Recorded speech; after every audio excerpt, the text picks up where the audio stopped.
Welcome to my YouTube channel S Cube Mathematics.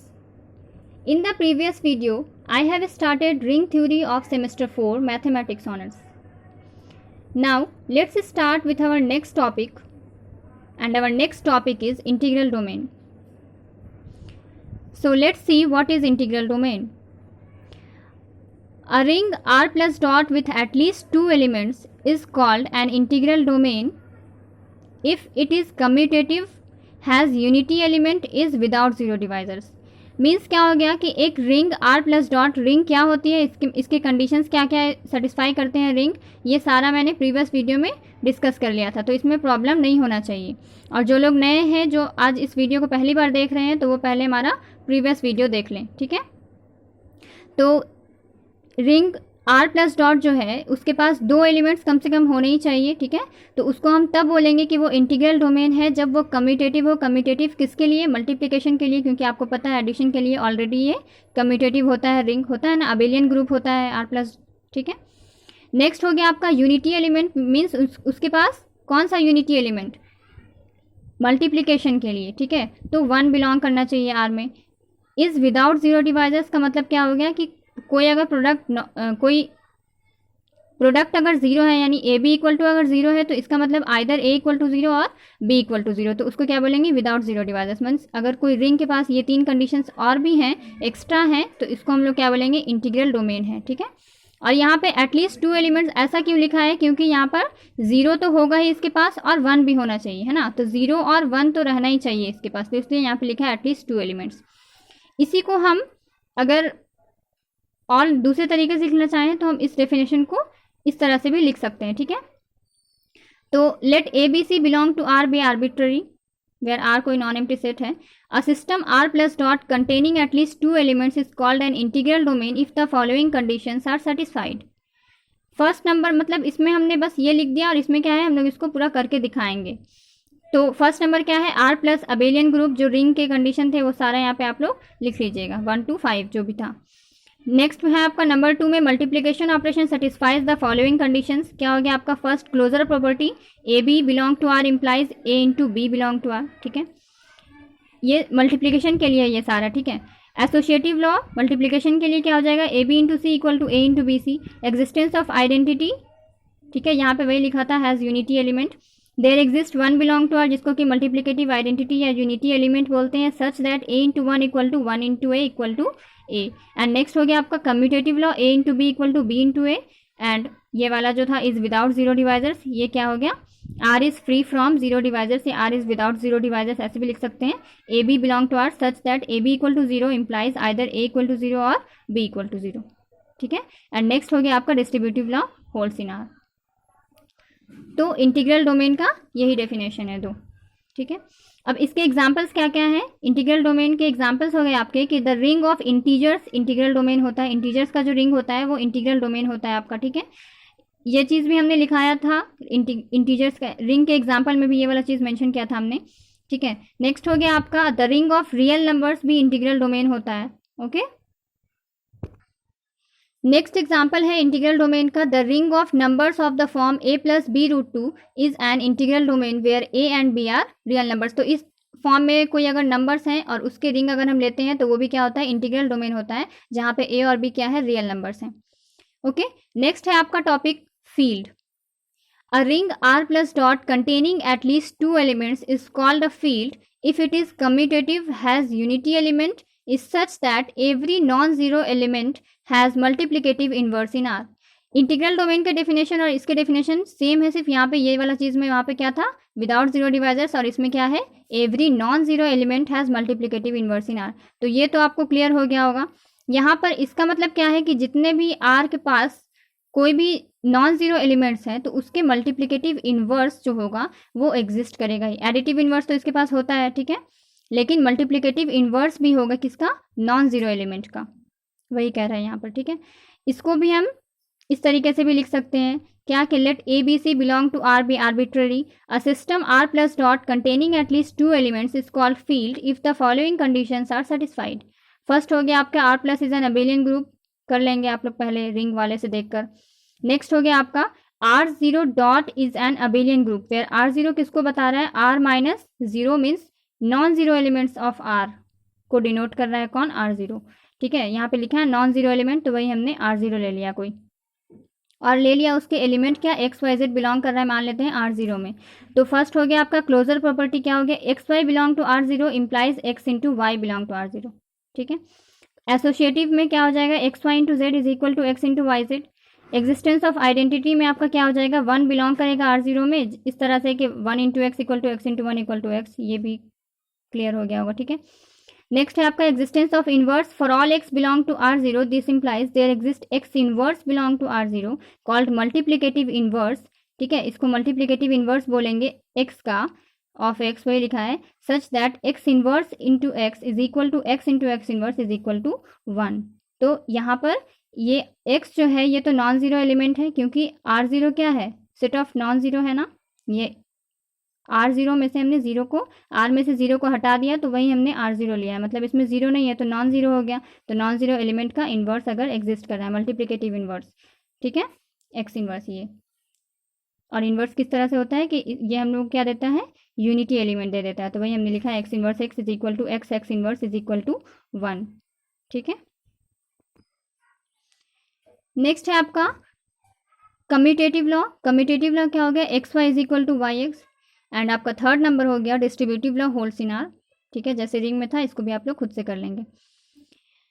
अब field के पास एक प्रॉपर्टी होती है, ठीक है, वो प्रॉपर्टी क्या है कि अगर कोई दो एलिमेंट हमने लिया एक्स वाई, अगर कोई एफ का कोई आर्बिट्ररी एलिमेंट्स लेते हैं एक्स वाई, तो एक्स प्लस वाई भी एफ के पास होगा, एक्स माइनस वाई भी इसके पास होगा, एक्स इंटू वाई भी होगा, and x divided by y भी होगा।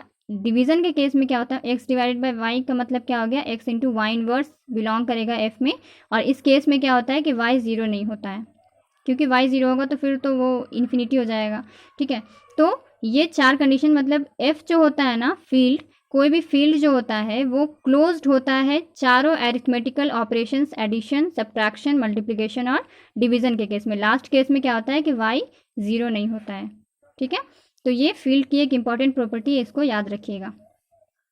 एग्जाम्पल हो गया आपका फील्ड का, real numbers, set of real numbers field होते हैं, सेट ऑफ रेशनल नंबर्स भी फील्ड होते हैं। ठीक है, कॉम्प्लेक्स नंबर के सेट भी फील्ड होते हैं। इसके हम लोग एग्जाम्पल्स, इसको प्रूफ करेंगे हम लोग नेक्स्ट वीडियो में। ठीक है, अभी फिलहाल इसको याद रखिए। अब एक क्वेश्चन लेते हैं कि what are the zero divisors in Z6। ठीक है, Z6 में जीरो डिवाइजर्स हम लोग को ढूंढने हैं। तो Z6 में कौन कौन से एलिमेंट आते हैं ये आप लोगों को पता है, 0 1 2 3 4 5, ये इसके अंदर आएंगे, इस सेट के अंदर में। ठीक है, तो जीरो डिवाइजर्स का मतलब हम लोग क्या लेते हैं कि नॉन जीरो एलिमेंट। ठीक है, कोई नॉन जीरो एलिमेंट हम लोग लेते हैं और उसका प्रोडक्ट दिखाते हैं क्या कि वो जीरो आ रहा है। तो नॉन जीरो एलिमेंट लेना है, इसका मतलब ये जीरो तो इसमें नहीं होने वाला है। ठीक है, 1 हम लोग यहाँ पे अगर लेते हैं तो 1 को अगर हम किसी के साथ भी मल्टीप्लिकेशन मॉड्यूलो 6 करते हैं, ठीक है, तो वो हमें रिमाइंडर 0 तो नहीं मिलने वाला है, तो इसलिए 1 वाला भी हमारा 1 भी नहीं होगा। अगर हम 2 लेते हैं तो 2 मल्टीप्लिकेशन मॉड्यूलो 6 3 इसके साथ हम अगर करते हैं तो 2 3 ज़ा 6, और ये डिवाइडेड बाई 6 क्या हो जाएगा, इसका जब डिवाइड करेंगे आप तो रिमाइंडर आपको 0 मिलेगा। ठीक है, तो ये क्या हो जाएगा, 2 और 3 का आप मल्टीप्लिकेशन मॉड्यूलो 6 किए तो आपको रिमाइंडर क्या मिल रहा है, 0 मिल रहा है। इसका मतलब ये 2 भी नॉन ज़ीरो है, 3 भी नॉन ज़ीरो है, ये 0 तो नहीं है, और इसका प्रोडक्ट जब हमने लिया तो 0 मिल गया। इसका मतलब क्या हुआ कि ये 2 और 3 जो है वो जीरो डिवाइजर्स है Z6 में। ठीक है, इस तरह अगर आप यहाँ पर एक और देखेंगे, 3 अगर हमने लिया और मल्टीप्लिकेशन मॉड्यूलो 6 अगर हम यहाँ पे 4 लेते हैं तो 3 4 ज़ा 12 और ये 6 डिवाइडेड बाई 6, तो ये 2 टाइम्स में कट जाएगा तो रिमाइंडर तो 0 ही आएगा। तो 3 और 4 भी क्या हो गया, जीरो डिवाइजर्स हो गया Z6 में। ठीक है, इसके लिए मतलब इसमें देखिए यहाँ पर इस क्वेश्चन में यहाँ पे Z6 है। अब मान लीजिए आपके पास अगर क्वेश्चन में यहाँ पर कुछ भी रहेगा, Z10 रहेगा, Z100 रहेगा, Z19, तो क्या सब में हम लोग इस तरह से करके चेक करते रहेंगे, तो ऐसे में तो हमारा बहुत टाइम वेस्ट हो जाएगा। ठीक है, और जल्दी हम लोग कर नहीं पाएंगे। तो इसके लिए एक थ्योरम आता है, थ्योरम है इसके लिए। तो वो थ्योरम क्या है, उसको आप लोग फिलहाल याद रखिए कि zero divisors in Zn are those elements which are not relatively prime to n। Relatively prime का मतलब क्या हो गया, को प्राइम, मतलब GCD जिसका 1 होता है, यानी ग्रेटेस्ट कॉमन डिवाइजर जो होता है वो अगर 1 हो जाता है तो उसको हम लोग बोलते हैं रिलेटिवली प्राइम है वो। ठीक है, कोई 2 नंबर का अगर GCD 1 आ गया हमारा तो हम लोग क्या बोलते हैं कि वो रिलेटिवली प्राइम है। तो यहाँ पे बोल रहा है कि नॉट रिलेटिवली प्राइम का मतलब हो गया कि उसका GCD 1 नहीं होना चाहिए। ठीक है, जैसे आप लोग देख सकते हैं इस एग्जाम्पल में 2 और 6 का जीसीडी क्या है, 1 तो नहीं है, मतलब 3 और 6 का भी जीसीडी 1 नहीं है, यानी यहाँ पे इस थ्योरम के हेल्प से भी आप लोग इसको कर सकते हैं। ठीक है, नेक्स्ट क्वेश्चन है आपका, give an example of a ring which is not an integral domain. तो ऐसा रिंग का हमें एग्जाम्पल देना है जो कि इंटीग्रल डोमेन नहीं हो। ठीक है, तो देखते हैं क्या है एग्जाम्पल। तो इसका सॉल्यूशन होगा आपका, the ring of even integers is not an integral domain for it does not contain unity element. तो हमें ऐसे रिंग का एग्जाम्पल देना था जो कि इंटीग्रल डोमेन नहीं है। ठीक है, इंटीग्रल डोमेन किसे कहते हैं, कम्यूटेटिव हो, ऐसा रिंग जो कि कम्यूटेटिव हो, यूनिटी एलिमेंट हो और वो विदाउट जीरो डिवाइजर्स हो। ठीक है, तो यहाँ पर आप देख सकते हैं कि इवन इंटीजर्स जो होता है इसके पास यूनिटी एलिमेंट यानी 1 तो नहीं होता है। ठीक है, 1 नहीं होता है तो यूनिटी एलिमेंट तो उसमें नहीं हो रहा है, इसलिए integral domain ring of even integers integral domain नहीं होता है क्योंकि उसके पास यूनिटी एलिमेंट नहीं होता है। ठीक है, नेक्स्ट डेफिनेशन है आपका डिवीजन रिंग, और इसी को हम लोग स्क्यू फील्ड भी कहते हैं। A ring R plus dot with at least 2 elements is called a division ring if all its non-zero elements form a group with respect to multiplication। मतलब कोई रिंग R प्लस डॉट जिसके पास at least 2 elements होने चाहिए, उसको हम कहेंगे कि वो डिवीजन रिंग है या स्क्यू फील्ड है अगर इसके सारे नॉन ज़ीरो एलिमेंट्स जो होंगे ना वो ग्रुप बनाएंगे मल्टीप्लिकेशन के साथ।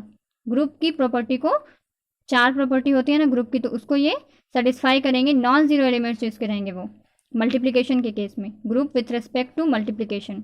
ठीक है, तो that is a system R plus dot is a division ring और skew field if R plus is an abelian group. ठीक है, R dash dot is a group where R dash equal to R minus zero, मतलब set of non zero elements of R जो है वो ना group बनाएगा multiplication के साथ। तो वही हमने R डैश ले लिया कोई सेट जो कि set of non zero elements है R का, मतलब उसमें से जीरो को हमने हटा दिया, तो ये होगा ग्रुप। ग्रुप की प्रॉपर्टी क्या होती है पता है आपको, अबेलियन ग्रुप का प्रॉपर्टी आप लोग पिछले वीडियो से देख सकते हैं, और उसमें सिर्फ कम्यूटेटिव लॉ जो होता है उसको आप हटा दीजिएगा तो वो आपका ग्रुप बन जाएगा। ठीक है, अबेलियन ग्रुप में सिर्फ एक एक्स्ट्रा प्रॉपर्टी होती है कम्यूटेटिव लॉ की, लेकिन ये एडिशन के लिए ध्यान रखिएगा, आपको मल्टीप्लिकेशन के लिए करना है। ठीक है, तो ये आप कर लेंगे। एंड थर्ड है आपका डिस्ट्रीब्यूटिव लॉ होल्ड्स, तो डिस्ट्रीब्यूटिव लॉ तो सेम रहेगा रिंग के जैसा। ठीक है, तो डिवीजन रिंग आपका हो गया। अब एक क्वेश्चन है कि give an example of a skew field और division ring which is not a field, मतलब एक एग्जाम्पल देना है स्क्यू फील्ड का जो कि फील्ड नहीं हो। ठीक है, तो the set of 2x2 matrices of the form A B minus B A. ठीक है, ये 2x2 मैट्रिसेस है, इस फॉर्म में अगर रहेगा कोई 2x2 मैट्रिसेस तो वो डिवीजन रिंग फॉर्म करता है, लेकिन ये फील्ड नहीं होता है। इसको आप चेक कर सकते हैं, एग्जाम्पल में हम लोग इस क्वेश्चन को भी डिस्कस करेंगे। ओके, तो आज के लिए बस इतना ही, मिलते हैं नेक्स्ट वीडियो में। Thank you.